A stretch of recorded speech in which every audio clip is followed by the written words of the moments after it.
Sintonia do Bem, 24 horas por dia, evangelizando almas.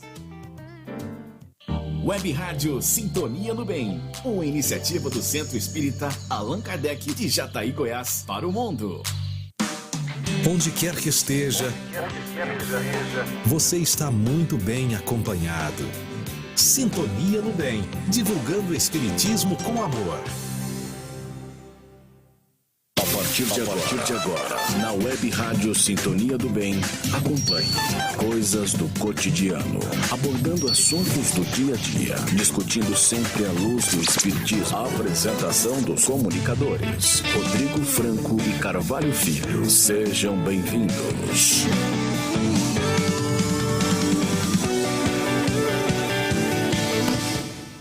Muito boa tarde, estamos de volta com o nosso programa Coisas do Cotidiano. Hoje com o tema: é possível prevenir o suicídio?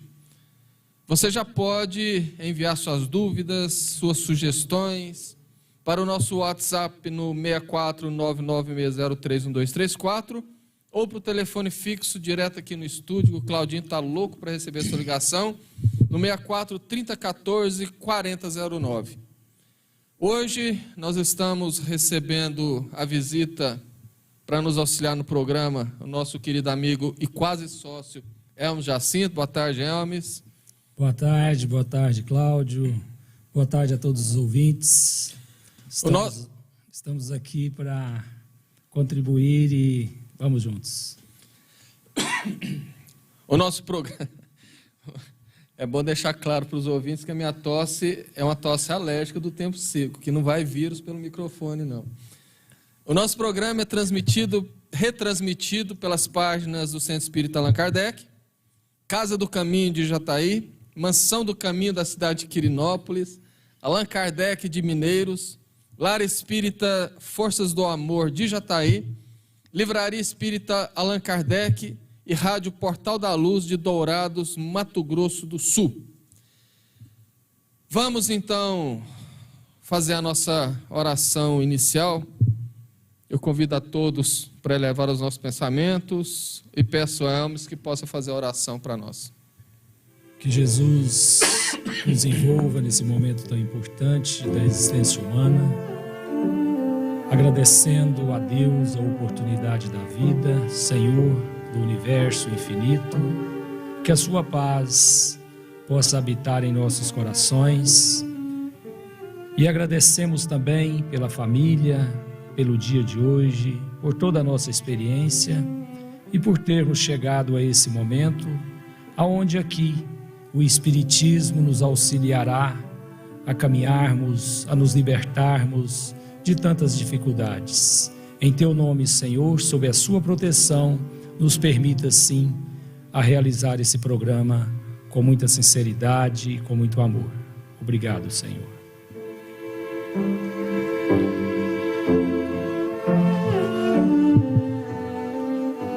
No Evangelho segundo o Espiritismo, no capítulo 5º, no seu item 14, Kardec anota: a calma e a resignação adquiridas na maneira de considerar a vida terrestre a confiança no futuro dão ao espírito uma serenidade que é o melhor preservativo contra a loucura e o suicídio. A Organização Mundial de Saúde, a OMS, afirma que o suicídio tem aumentado nas últimas décadas, crescendo significativamente em todos os países e envolvendo todas as faixas etárias e também vários contextos socioeconômicos. Mais de 1 milhão de pessoas tiram a própria vida todos os anos no mundo. No Brasil, a cada 45 minutos em média, um brasileiro se suicida, guindando o suicídio a uma triste colocação entre as 10 principais causas de morte. Por esse motivo, deveríamos estar falando sobre isso não apenas no mês de setembro, mas em todo o ano, em todos os lugares, nos ambientes de trabalho, nas escolas, nos lares e na comunidade de fé. Trata-se de um problema social de grande relevância para a saúde pública. No entanto, infelizmente, apesar dos avanços, ainda há bastante tabu, preconceito e vergonha nessa luta.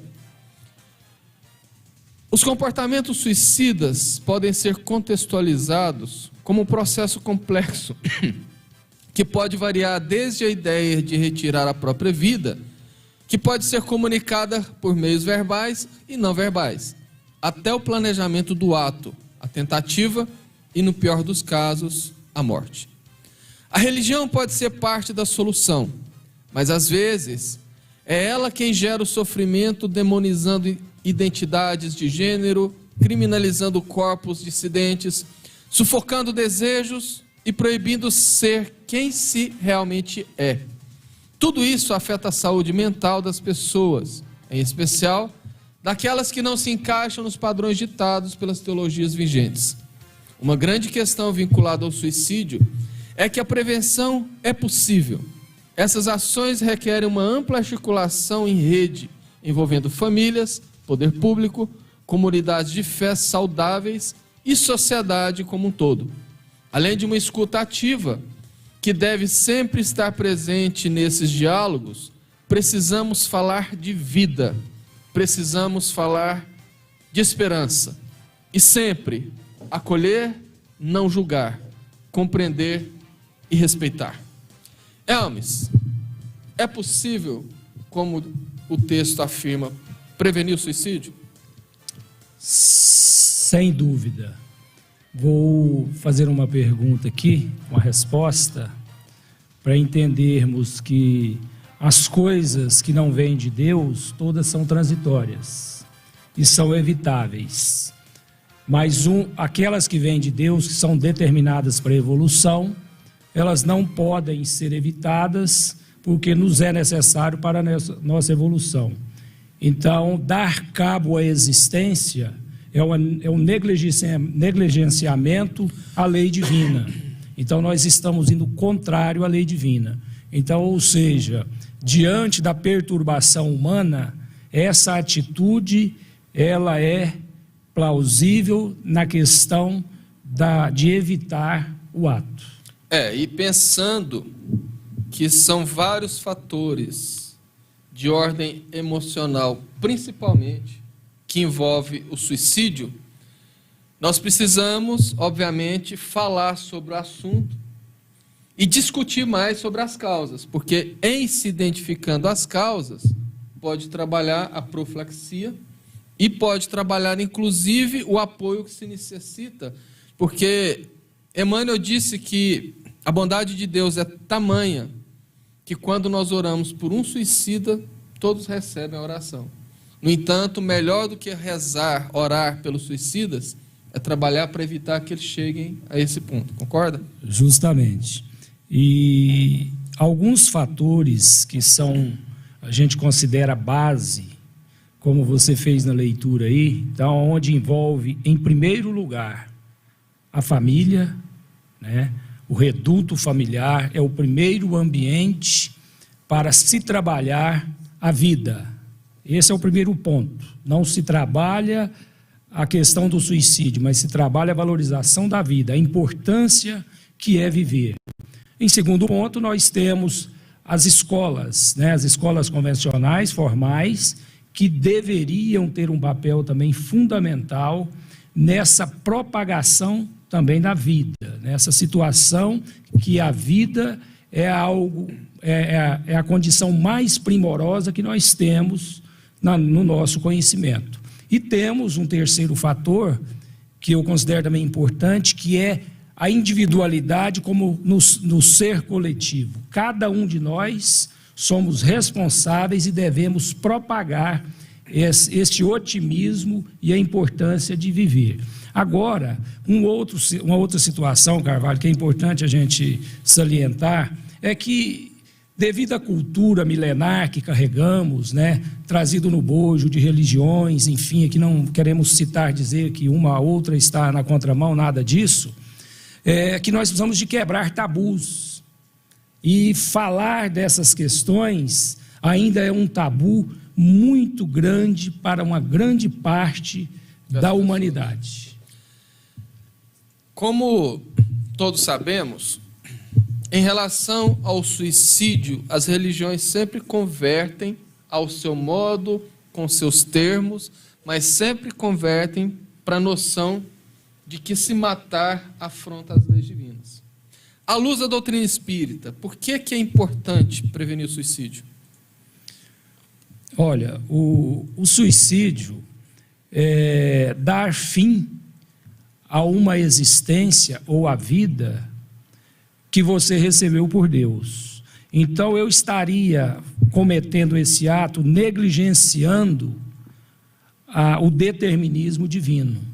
Fazendo isso, eu encerro o meu propósito ou a minha programação das minhas realizações nessa encarnação, no progresso evolutivo que estou realizando. Então isso já, por si só, já é uma contravenção à lei, né? Então o Espiritismo vem nos dizer que você jamais pode dar cabo. A única condição é dada por Deus, ou seja, para que você retorne ao mundo espiritual.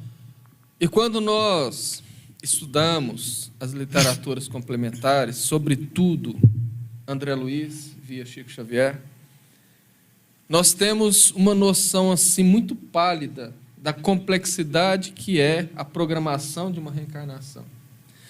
Você unir uma família, aliás, espíritos que irão compor uma família, fazer uma programação reencarnatória dos corpos que irão receber esses espíritos, juntando o que eles precisam para a próxima prova, com a genética que já vem de família. Enfim, é um trabalho gigantesco que, de repente, você simplesmente corta com aborto ou simplesmente corta encerrando mais cedo a existência. Justamente, lembrando, né, que nessa programação nós temos aí um período de experiência, sei lá, 20, 30, 50, 80 anos, né, e ali há toda uma vitalidade, né, em torno, dentro de você, para que você tenha a força de seguir adiante. E aí você dá um break total e sobra toda essa energia em torno de você que precisa de ser consumida. Digamos assim, em outras palavras, o combustível da vida, né? Combustível da vida. É como justamente. se a gente recebesse o tanque cheio, e aí quando o tanque está pela metade, você dá cabo da vida, e aquilo ali vai gerar algum problema, obviamente. Nós vemos, de maneira bastante recorrente, número expressivo de casas espíritas nesse mês de setembro, falar sobre o suicídio. Muitas palestras batem na tecla das consequências espirituais para o suicida e a consequente reencarnação de dolorosos resgates. Falar sobre o resultado do suicídio, falar sobre o que acontece pós-mortem com o suicida, pode ajudar a evitar o suicídio ou nós espíritas precisamos fazer mais do que isso? Nós espíritas devemos, por obrigação, fazer muito mais do que isso para que não cheguemos a esse ponto. Porque isso é algo tão interessante que falarmos do resultado ou do efeito, né, de dar fim à existência, não sabemos quantas pessoas e qual é o grau de sensibilidade da pessoa que está assistindo ou nos ouvindo. E podem gerar um estímulo a cometer o mesmo ato. Então, eu vejo que a própria doutrina espírita nos esclarece. Se a gente observar na quarta parte do Livro dos Espíritos, né, onde trata das esperanças e consolações, e lá nós temos várias questões que trata do suicídio, né, aonde lá desprezo pela vida e o suicídio. Então ali vai esclarecer muito bem a importância, como trabalhar tudo isso. Então a gente tem ferramentas e bagagem suficiente para trabalhar a vida, né, no sentido da preservação, da importância e não de resultados que levam ao suicídio. Até mesmo porque, a minha opinião, é que se ficarmos todo mês de setembro falando sobre consequência de suicídio, consequência de suicídio, acaba virando um ritual, além do famoso chover no molhado. O que muita gente precisa pensar é que uma coisa é saber, outra coisa é ter consciência. Você dizer para uma pessoa o que espera ela depois da morte pelo suicídio, ela vai saber daquilo, mas ela não tem a menor consciência. Na hora do desespero, ela dá cabo da vida. Então, eu acho que já passou da hora dos espíritas, em particular os palestrantes, mergulharem no assunto no sentido de falar sobre valorização da vida, sobre prevenção, sobre a profilaxia, sobre tratados de saúde mental, que são aquelas coisas que vão levar à real prevenção do suicídio. Não ficar... Imagina você falando para 150 pessoas e ficar falando que quando se mata acontece isso, acontece aquilo, e na plateia uma mãe de um adolescente que acabou de se matar. Isso chega a ser anticaridade, inclusive. Então, nós precisamos, no meu entendimento, começar a falar muito mais de prevenção. Tudo bem que você pode esclarecer, mas eu acho que já falaram bastante sobre isso, concorda? E lembrando também que Kardec tratou desse assunto, né, no livro O Céu e o Inferno, e lá ele cita 9 exemplos de situações do suicídio. E como que nós podemos dizer que o desencarne por um suicídio de tal ou qual forma vai acontecer isso e isso? Não é a receita de bolo. Justamente, se a misericórdia divina atua acima da justiça nesse ponto. Então, é muita pretensão e é, ao mesmo tempo, amedrontar quem está ouvindo. O ente querido, por exemplo, que ficou, vai ficar apavorado. Ele vai falar, mas que doutrina é essa que, ao invés de consolar, ela aterroriza? E eu tive uma experiência própria em relação a isso. Há uns 8 anos, quando eu morava em Mineiros, eu tive uma cliente que depois o casal viraram amigos, e eles se separaram, ela foi morar vizinha parede a parede com o meu apartamento, e ela entrou numa depressão profunda, e por várias vezes, durante viagem de assistência à obra, que eu continuava dando assistência ao projeto que eu havia feito para eles, nós conversamos horas, 9, 12 horas, se fosse somar tudo, sobre suicídio e consequências. E, para minha surpresa, meses depois ela se mata. Sabia? Sabia. Resolveu? Não resolveu, não tinha consciência daquilo. No ano de 2013, um grupo de cientistas no mundo inteiro compilou dados recolhidos de atestado de óbitos que compreendiam 1954 até 2013. Foram mais de 15 mil atestados de óbitos. E o resultado disso foi assustador, porque mais de 90% desses atestados de óbitos por suicídio dava conta de que as pessoas que se mataram poderiam ter sido curadas daquele transtorno que levou à morte. Ou seja, tinham transtornos de ordem mental, eram curáveis, eram tratáveis. Curáveis não, eram tratáveis. Por outro lado, nós vemos, principalmente no momento atual, e aqui eu nem falo de pandemia, porque já vinha muito antes, um número crescente de pessoas que procuram particularmente o centro espírita em busca de consolo para suas dores, de orientação, de respostas. A minha pergunta é: a casa espírita, mais precisamente atendimento fraterno, está pronto para receber essa demanda e prestar devida assistência? Falar de forma generalizada seria precipitação, mas nós espíritas, como participantes, né, da casa espírita, que é um ser coletivo, deveríamos estar mais preparados. Mais preparados. No primeiro ponto, eu relato que nós deveríamos ter um acolhimento fraterno, para que, em seguida, nós pudéssemos dar o atendimento fraterno, a assistência fraterna. Porque aquele que chega com dor, ele precisa de ser acolhido. E o acolher não é colocar para dentro dele a doutrina espírita. É apenas se permitir sentir com ele a dor que ele está sentindo.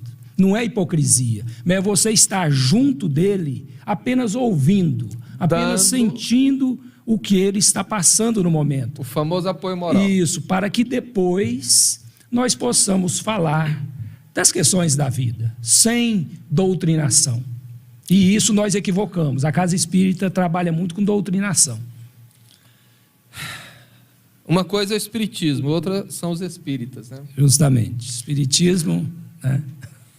Kardec, em Obras Póstumas, disse que o aumento vertiginoso de suicídio, principalmente entre crianças, seria uma marca desse momento de transição planetária.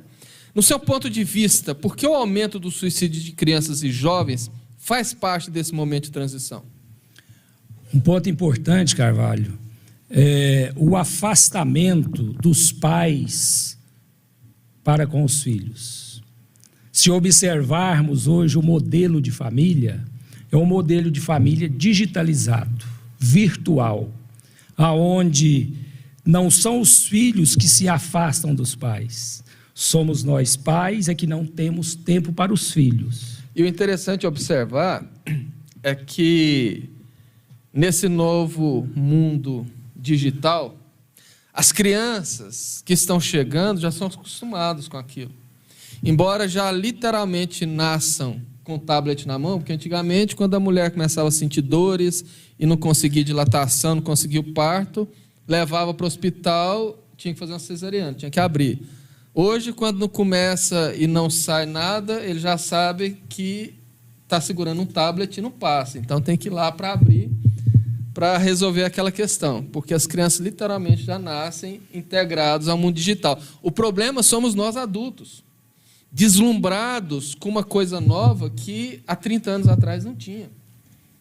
Eu tenho 52 anos, eu vi nascer o computador, eu vi nascer a internet, eu vi nascer o celular, e muita gente que tem hoje, talvez aí 20 e poucos anos, acha que isso aí existiu sempre. Então, essa geração acima dos 35 ou 40 anos está tão deslumbrada com isso que está focando a sua vida muito mais no que envolve rede social do que o próprio filho. Justamente.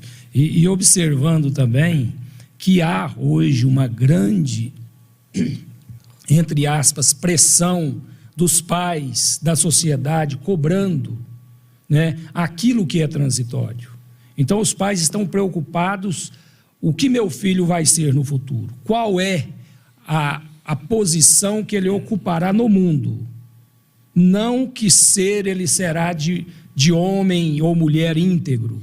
Não estamos preocupados com isso. Então, isso é acessório. A primeira coisa que eu quero do meu filho é que ele seja um doutor, né, assim, bem categorizado, aonde a renda dele será boa, porque o resto se adequa. E aí a gente esquece que a maioria dos suicídios é pela não saber lidar e o vazio existencial, né? Então eu me frustro porque eu saí mal numa prova.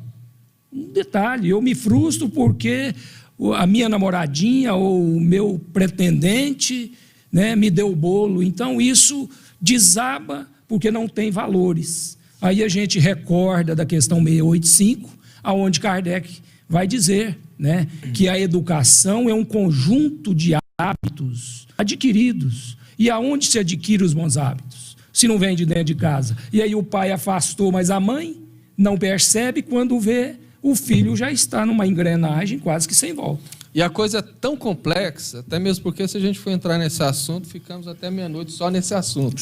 Mas assim, a geração atual de pais não está preparada para lidar com a educação da nova geração de filhos. Por quê?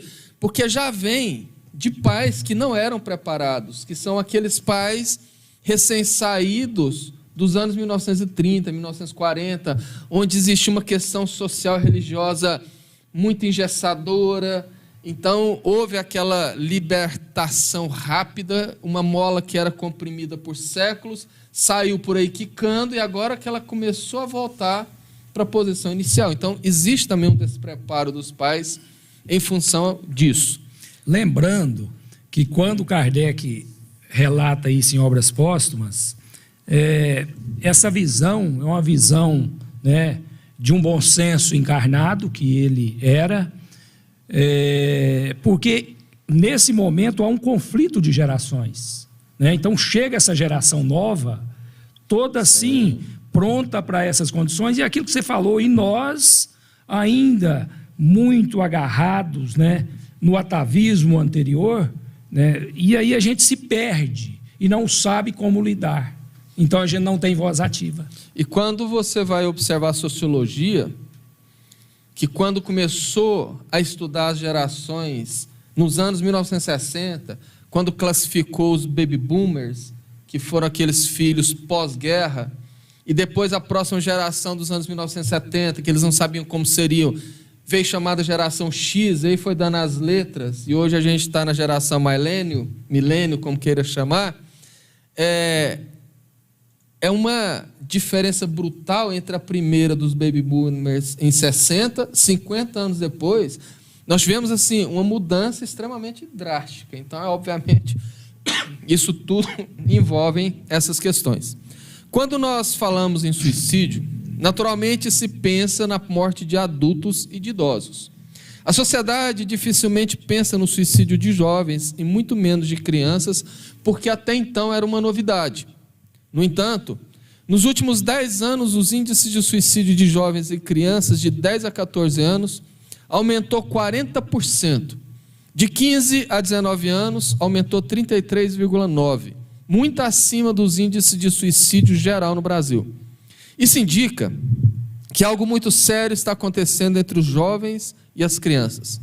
Embora o tema seja um tabu que já vem sendo desmistificado, e hoje começa a ser muito mais discutido, ganhando até as páginas de revistas e jornais, seria apenas o mês de setembro, Elmes, suficiente para o mundo falar sobre prevenção de suicídio?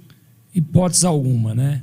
Uma vez que esse mês, o dia que se determinou para isso é o dia 10, né? Então, aí coloca-se um mês para trabalhar. E trabalham-se as campanhas intensamente, né? As redes sociais, enfim, aí as casas espíritas.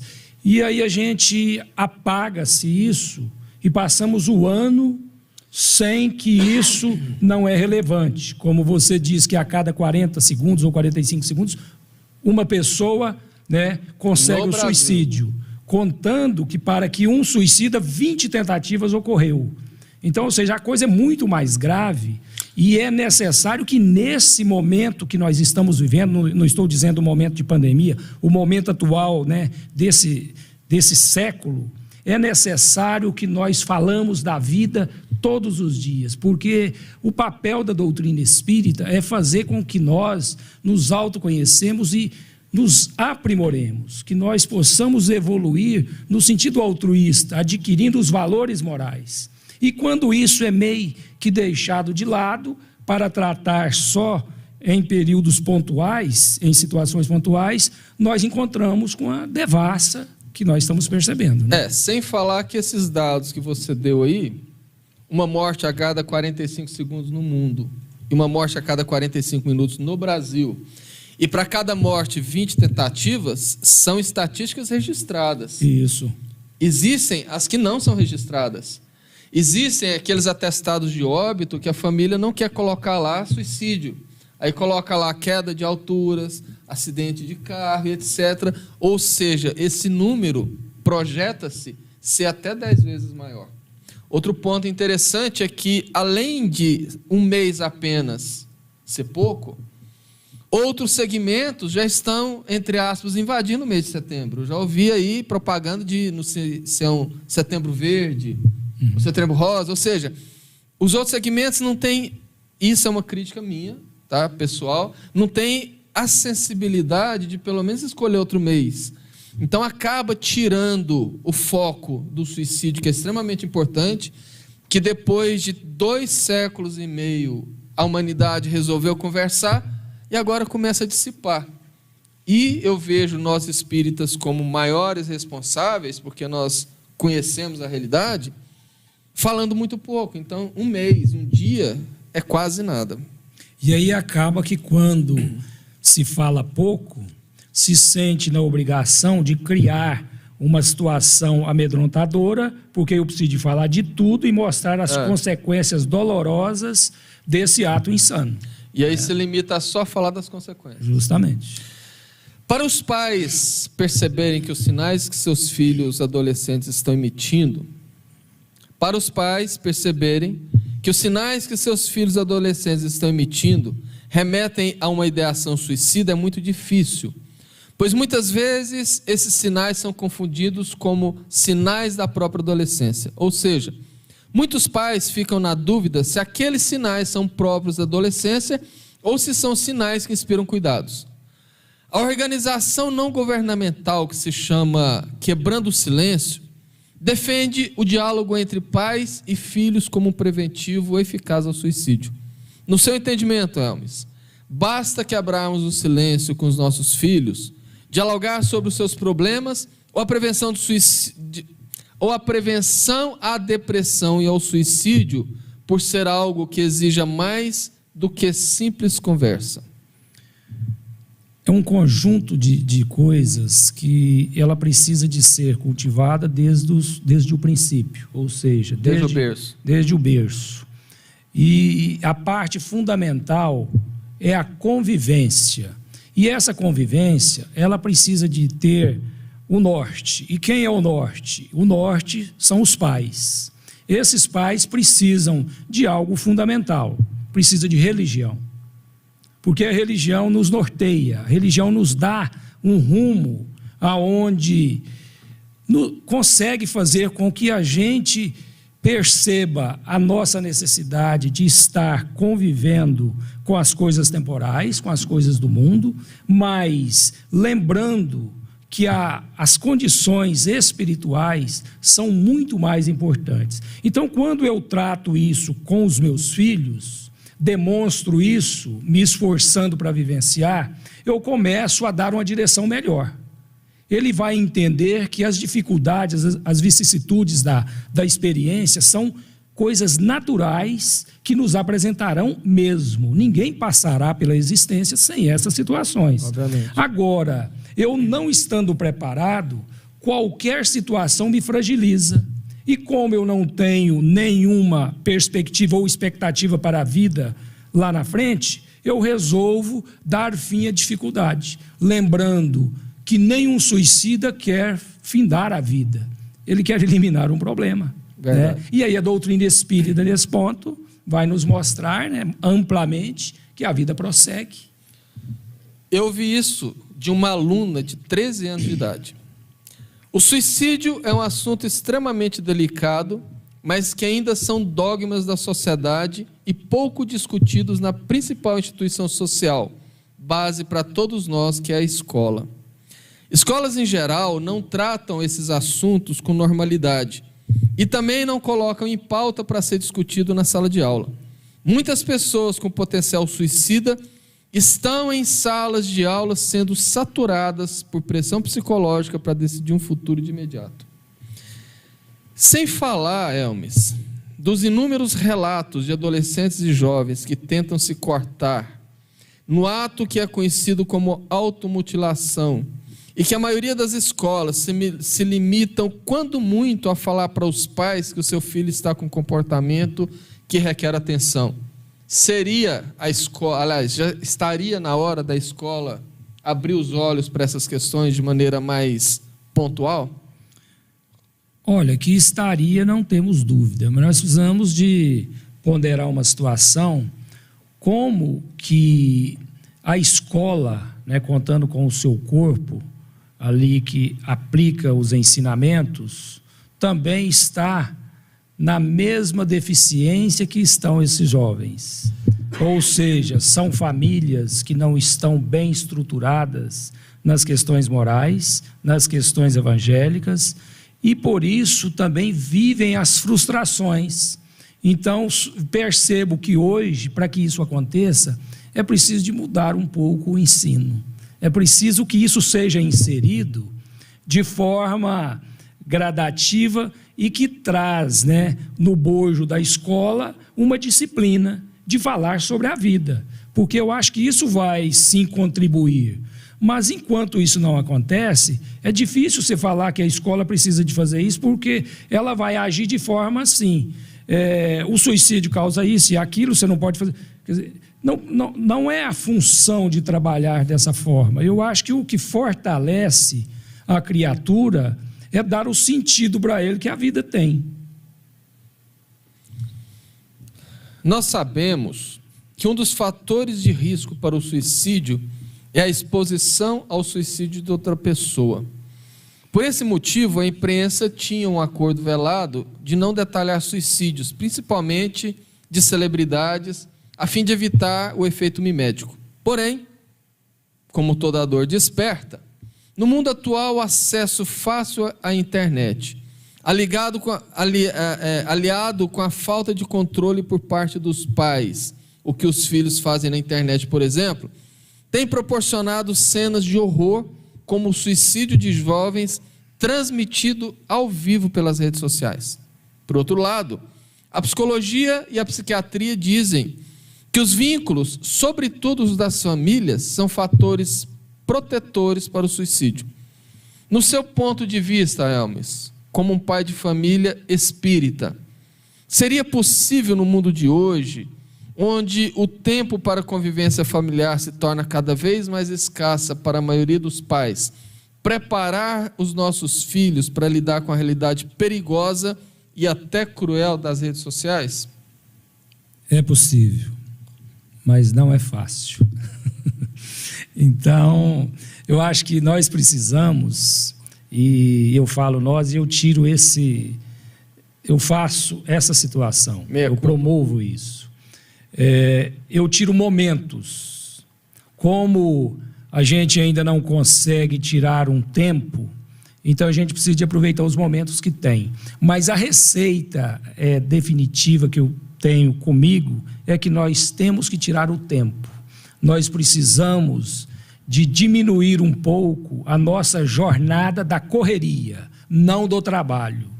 Então, quando a gente conseguir fazer isso, nós daremos um rumo melhor para os nossos filhos. Mas enquanto nós estivermos monitorando de longe, os nossos filhos são mais espertos um pouco. Então, eles percebem que nada disso. Não existe aquela situação do filho estar dentro do quarto, na tela do computador, a hora que você chega, ele minimiza, já muda de tela, quer dizer, ele já deixa até uma tela pronta. E você fala, esse meu filho está seguindo o caminho que eu imaginava mesmo. Esse é o puxando o pai ou a mãe. Você sai do quarto, ele volta para aquela tela horrorosa novamente. Então, não é essa situação assim de determinação. Eu acho que é uma situação de convivência, né? De esclarecimento. De presença. De presença, porque a gente mesmo, às vezes, se pega nas redes sociais assistindo barbáries. É muito comum isso dentro dos lares. E aí, como que você vai dizer para o seu filho que você pode e ele não deve? Meu pai sempre falou, no modo dele, nós devemos ser os para-choques das notícias ruins. Ou seja, chegou na gente, você pode até ver, mas não compartilha, para por ali, né? Felizmente, os prognósticos sobre o aumento vertiginoso de casos de suicídio durante esse período de afastamento social em alguns lugares e de isolamento social em outros não se cumpriram na totalidade. Não houve o aumento de suicídios como se imaginava, se comparados com o mesmo período do ano passado. Na sua opinião, Elmes, a que podemos acreditar essa estabilidade num dos momentos mais tormentosos que a humanidade enfrentou nas últimas décadas? Olha, esse isolamento, ele teve seus benefícios. Eu acho que esse retorno, né, para o lar, para a família, isso nos deu uma condição de refletirmos mais, de conhecermos mais uns aos outros e de podermos lidar com as diferenças. Quantos pais ficaram conhecendo seus filhos até que enfim? Até que enfim. Então, isso acabou trazendo, a gente ouve aí, eu não concordo muito com isso, mas ouve-se que já não estamos aguentando mais, porque agora conviver dentro de casa é muito problema com esses filhos, enfim. Eu acho que era um momento de se ajustar. Então nós voltamos para dentro de casa para ajustar, falei, eu existo e você também, nós fazemos parte do mesmo grupo, e aqui os nossos ideais têm o mesmo fim. Então, que bom que agora nós estamos podendo ver que você é difícil, que eu também sou, mas nós nos amamos. Então isso criou esse vínculo e com isso dissipou essa névoa, né, escura, pesada que estava sobre nós. Não deu, esses dias não estava dando tempo mais de você ficar sozinho, porque tinha alguém em torno de você. Então acaba que você vinculava mais em boas coisas do que nas más situações. E acabou que, como você disse, as pessoas se uniram para amparar, para apoiar, para estarem presentes, nem que fosse virtualmente. E aqueles que eram mais solitários começaram a achar um sentido, uma coisa ou outra para fazer, começaram a descobrir que dá para fazer coisa boa quando não tem nada para fazer. Então, fez com que aquela ideação de que iriam se deprimir muita gente, que no começo chocou, mas não pela solidão, pelo medo do desconhecido, graças a Deus não se cumpriu. Qual o papel, Hermes, especificamente da doutrina espírita, nesse momento de transição, onde os transtornos emocionais estão exacerbados e os índices de suicídio geral aumentam a cada dia? Consolar, evangelizar e dar sentido à vida, mostrando que cabe a cada um de nós, como você fez a leitura inicial, a leitura do Evangelho, né, no capítulo 5, calma, paciência e fé no futuro. Então, acho que esse é o grande trunfo da doutrina espírita nesse momento. Ela vem trazer para nós que tudo passa, que esse momento de turbulência nos reserva uma grande experiência que vai nos dar força para seguir adiante. E isso tem acontecido. Apesar de todo um terror que se criou, né, a sociedade, de uma forma geral, está conseguindo se reequilibrar. Não vamos dizer, Carvalho, que nós não teremos problemas psicológicos, emocionais no futuro, mas isso é futuro. Então nós podemos trabalhar isso hoje. O futuro é feito hoje. Para que o futuro nós não vamos ter essas previsões horrendas que estão fazendo nos dias de hoje. E esse foi o caráter consolador da doutrina, né? Nós começamos a receber mensagens desde os primeiros momentos, inclusive antes mesmo do Brasil saber do que se tratava, nos orientando do que era, por que era, como proceder, o que não fazer, e nos dando o caminho de como superar isso. Não fez quem não quis. Então, a doutrina espírita continua tendo um papel preponderante com seu caráter consolador, através da orientação e dos esclarecimentos dos porquês. Nos chama para que nós possamos nos mover em direção a Deus, né? Porque muitos poderão dizer, mas onde Deus está nesse momento? Onde sempre esteve. Sou eu que perdi o acesso. Então, basta que eu me mova, que eu encontro o acesso. Mas como vou me mover? Às vezes tem muita gente agora perguntando, mas e como vou me mover? Procure uma religião, procure um grupo de autoajuda, procure um psicólogo, converse com a sua família dos diversos problemas, como nós dissemos no início, quebre esse tabu, fale dos seus sentimentos ruins, porque ninguém de nós, não é por sermos espíritas, que estamos escapos de ter uma queda emocional, uma queda psíquica. O que nós precisamos de fazer é conversar, é dialogar. Nós precisamos de ombro e precisamos também de dar o ombro. Já que a gente está falando muito em religião, até que ponto a religião e a prática da religião podem prevenir o suicídio? A religião tem um papel importante de nos congregarmos, né, para a nossa verticalização. Então, isso está em todas as religiões. Então as religiões têm o papel de falar de Deus, de falar do Pai amoroso, supremo, criador de todas as coisas. A função do religar. Hein? Isso.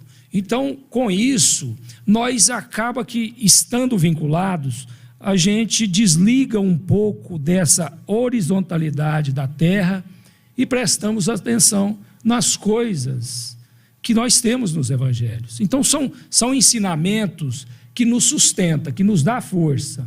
Nos dando essa força, a gente passa a compreender as condições que nós estamos vivendo. Aí eu gostaria de destacar a doutrina espírita nesse ponto, né?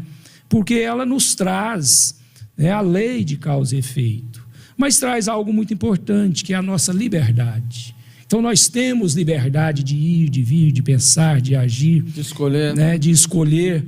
Então, aí ela vem dizer, olha, se você escolher isso, você está contra, né, os princípios do seu próprio desígnio. O que é que você quer? Não, eu quero ser feliz. Então, esse não é o caminho. Esse pode ser um caminho dos desejos e das paixões, mas ele será saciado, né, de forma não muito boa. Esse outro caminho é um caminho do maior esforço, mas com o melhor resultado. Curiosamente, os países cristãos estão entre os maiores índices de suicídio, perdendo a pena para os países de população ateia. Nós podemos pensar, com base nessa estatística, obviamente, que o cristianismo falhou? Não. Os seguidores é que falharam. Nós pegamos e trazemos, olha como é importante, vou dar uma referência nossa espírita. Você é engenheiro, arquiteto. Então, você precisa de levar o espiritismo para dentro da arquitetura e não a arquitetura para dentro do espiritismo. Mas não é ser prosélito, é levar os princípios morais que a religião tem. Então, o que fizeram à época? Pegaram, adotaram o cristianismo, né, nos primeiros séculos subsequentes à iniciação.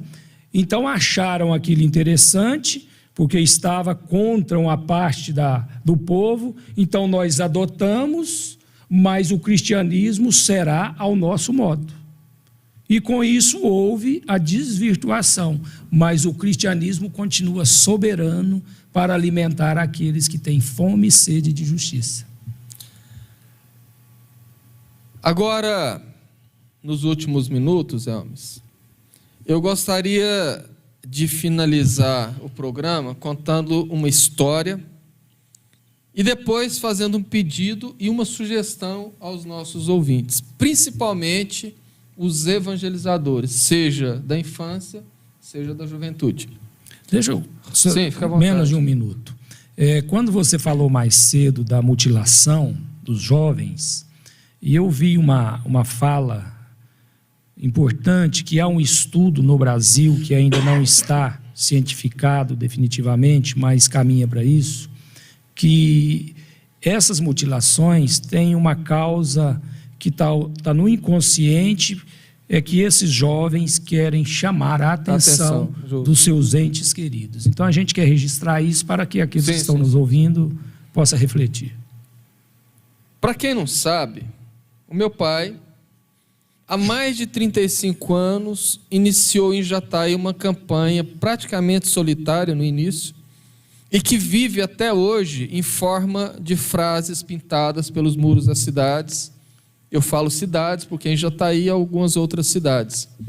E com materiais publicitários que são distribuídos até hoje. Dados empíricos deram conta que, ao longo desses 35 anos, inúmeras vidas foram salvas a partir dessa campanha aparentemente simples. E outras pessoas confessaram suas voltas à vida, ou seja, a desistência do suicídio, após ter um simples contato com esse material criado pelo meu pai. Certa feita, isso já tem 2 anos, se não me engano, há 3 anos eu fui convidado para fazer palestra numa casa espírita bastante simples lá em Goiânia, que eu não conhecia. E depois eu passei a fazer palestras regularmente lá, pelo menos 3 ao ano. Essa casa conseguiu construir um centro maior e eu fui convidado para fazer a palestra inaugural daquela casa nova. E ao final dos trabalhos, houve a palestra, depois houve o encerramento. E quando um dos dirigentes da casa foi proferir a prece final, eis que ele mediuniza. E se vira para o meu lado, em relação à mesa, eu estava um pouco à esquerda.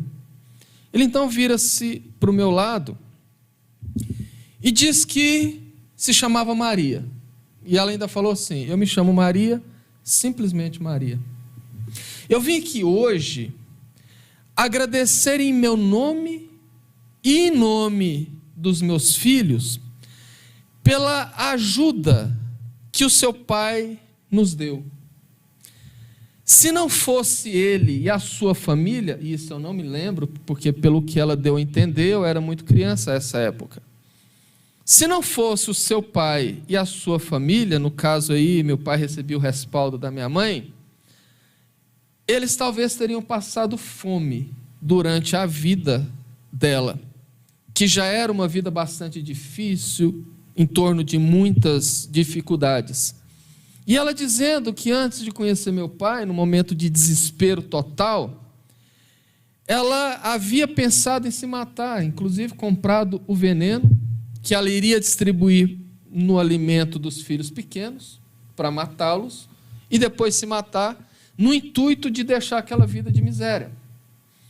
E quando ela voltava da farmácia, ela viu a frase no muro de um colégio, e aquilo tocou muito ela, e ela procurou então meu pai para conversar, e foi quando eles se conheceram, e ele deu todo o apoio moral, e depois desse apoio moral, que acabou culminando na desistência dela do autocídio, ele passou então a ajudá-la, não no sentido de ficar dando dinheiro, mas promover a melhora de vida dela, mostrando caminhos, auxiliando a ter uma coisa aqui e outra ali.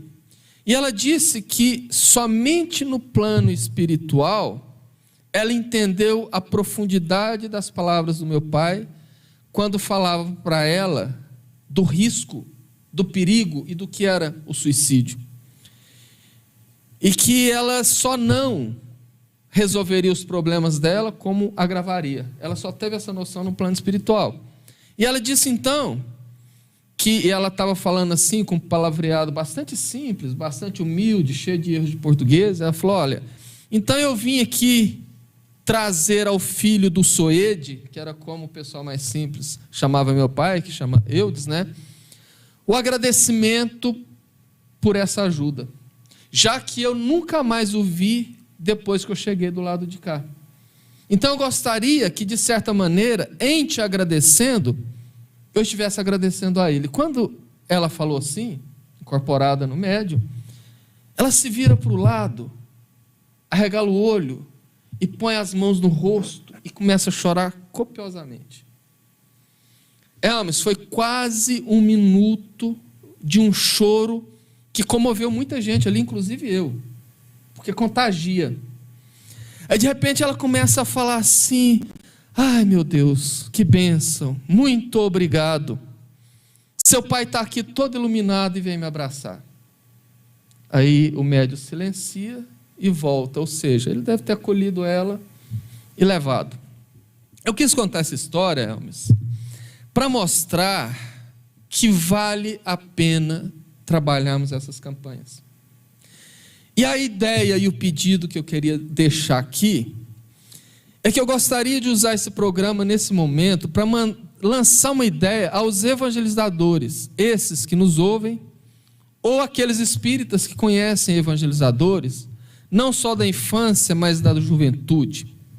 Por que não trabalhar uma campanha permanente com esses jovens? fazendo com que eles se transformem em soldados propriamente ditos, da prevenção do suicídio, que vai começar dentro da própria família deles. Porque você sabe que o jovem não tem só uma energia a mais do que os demais, mas essa geração nova tem um modo de encarar e de ver as coisas muito diferente da nossa. Então, eu gostaria de deixar, e eu confesso que essa ideia foi uma inspiração.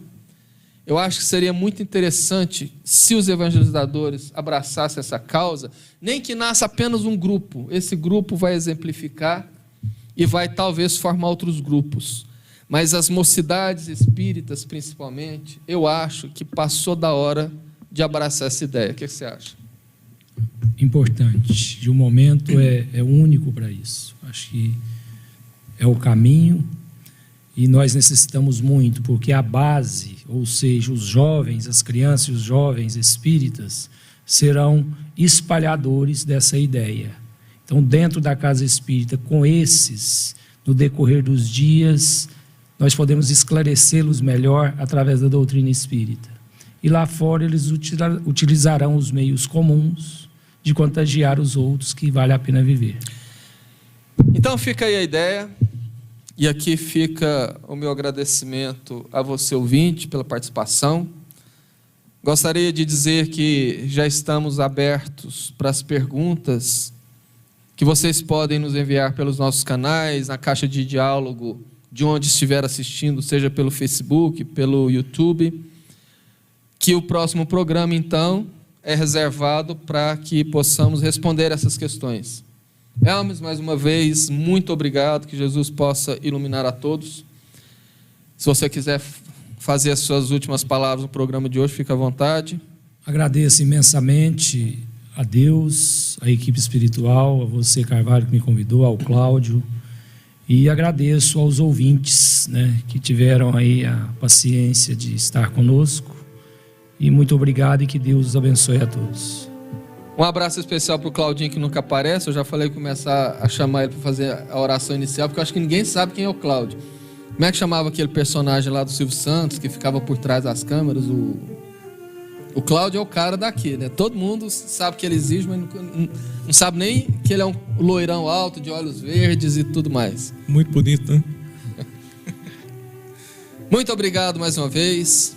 Que Jesus possa nos iluminar a todos, nos abençoar a todos. Ótimo resto de semana e que Deus nos abençoe. Obrigado.